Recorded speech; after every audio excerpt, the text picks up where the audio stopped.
Hi friends, தொப்பையை கரைக்கிறதுக்கும் உடலில் இளைக்கிறதுக்கும் ரொம்ப ரொம்ப ஹெல்ப்ஃபுல்லாக இருக்கிறது கொள்ளுங்க.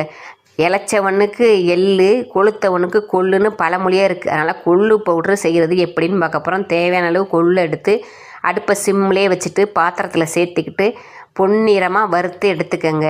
எந்த அளவுக்கு கொள்ளு எடுத்தீங்களோ அதே காப்பங்கு வெள்ளை உளுந்து எடுத்து பொன்னிறமாக வறுத்து எடுத்துக்கோங்க. ஒரு கைப்பிடி கடலைப்பருப்பையும் வறுத்து எடுத்து மூணையும் ஒரு பிளேட்டில் ஆற வச்சுருங்க. இதுக்கப்புறம் ஜீரகம், ஒரு சின்ன சைஸு பூண்டு தோலை உரிச்சிட்டு பூண்டு, தேவையான அளவு கல்லுப்பு, காஞ்ச மிளகா அதையும் வறுத்து அதோட சேர்த்து நல்லா ஆற வச்சுட்டு தேவையான பெருங்காயத்தூள் சேர்த்து பவுடரை அரைச்சி டப்பாவில் ஸ்டோர் பண்ணி வச்சுங்க. நீங்கள் தோசையாக சாப்பிடும்போது பொடி அப்படியே மலைத்தூரல் மாதிரி தூவி விட்டு டெய்லி 2 தோசை சாப்பிட்டு ஒரு கிளாஸ் சுடு தண்ணி குடித்தாலே தொப்பை அந்த அளவுக்கு குறையுங்க. கண்டிப்பாக ட்ரை பண்ணி பாருங்க. சாதத்தில் சுட சுட சாதத்துலேயும் போட்டு நல்லெண்ணெய் ஊற்றி சாப்பிட்டிங்கன்னா சூப்பராக இருக்கும். பவுடரை ரெடி பண்ணி வச்சுக்கிட்டா நம்ம எப்படி வேணுமாலும் யூஸ் பண்ணி சாப்பிட்டுக்கலாம். கண்டிப்பாக தொப்பை குறையிறதுக்கு ஹெல்ப்ஃபுல்லாக இருக்கும். ட்ரை பண்ணி